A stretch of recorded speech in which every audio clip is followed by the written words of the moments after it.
গল্পটি হচ্ছে একটি গরিব কৃষক ও তার মেয়ের জীবন কাহিনী নিয়ে। একদিন বাবা ও মেয়ে ঘরে বসে কথা বলছিল। মেয়ে বলছিল বাবাকে, বাবা, আমি একজন বড় ডাক্তার হতে চাই। বাবা বলল, দেখ মেয়ে, আমি একজন গরিব কৃষক, তোকে ডাক্তার বানাবো কি করে? এই বলে বাবা ঘর থেকে বাইর হয়ে গেল এবং মনে মনে চিন্তা করতে লাগলো মেয়েটির জন্য কি করা যায়। তাই সে বারান্দায় বসে ভাবতে লাগলো কি করা যায়। মেয়েকে পড়াশোনা করাতে হলে অনেক টাকার প্রয়োজন, আমি এই টাকার জোগাড় দেবো কোথায় থেকে? সে চিন্তা করতে করতে তার মাথায় হঠাৎ করে একটা বুদ্ধি এলো। তারপর সে জমিদারের কাছে যাওয়ার চিন্তা করলো। সে হেঁটে হেঁটে জমিদারের বাড়িতে যেতে লাগলো।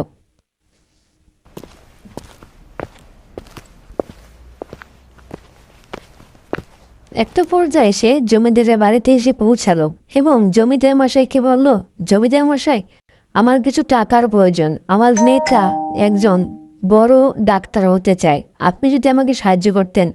জমিদার থেকে সাহায্য না করে তাড়িয়ে দিলে সে মনের দুঃখে মাঠের দিকে হাঁটতে শুরু করলো এবং সে তার নিজের জমিতে কঠোর পরিশ্রম করবে এই ভেবে সে তার জমির দিকে যেতে লাগলো। তারপর সে কঠোর পরিশ্রম করতে লাগলো, দিনরাত কঠোর পরিশ্রম করে সে জমিতে ভালো ভালো ফসল ফলাতে লাগলো। কিন্তু এই ফসলের টাকা দিয়ে তার মেয়ের লেখাপড়া খরচ চালানো যাবে না। তাই সে একদিন মাঠের ভিতর দিয়ে হাঁটতে লাগলো। তখন একটি পরী এসে তাকে বলল, তোমার মনের কষ্ট আমি বুঝতে পেরেছি, এই নাও, আমি তোমাকে একটা উপহার দিচ্ছি, তুমি এই উপহারটা নিয়ে বাজারে বিক্রি করো, তারপর ওই টাকা দিয়ে তোমার মেয়েকে তুমি পড়াশোনা চালিয়ে যাও।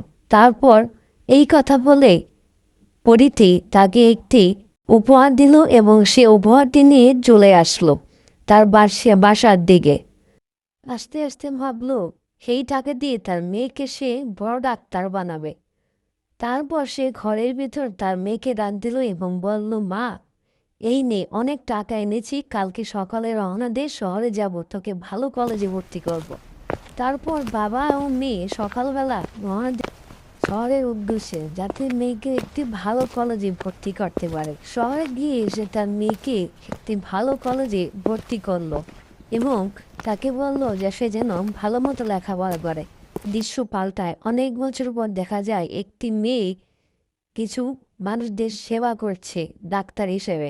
আসলে সেই মেয়েটি হচ্ছে ওই গরিব কৃষকের মেয়ে। ইচ্ছে থাকলে সব কিছু পূরণ হয়। ধন্যবাদ।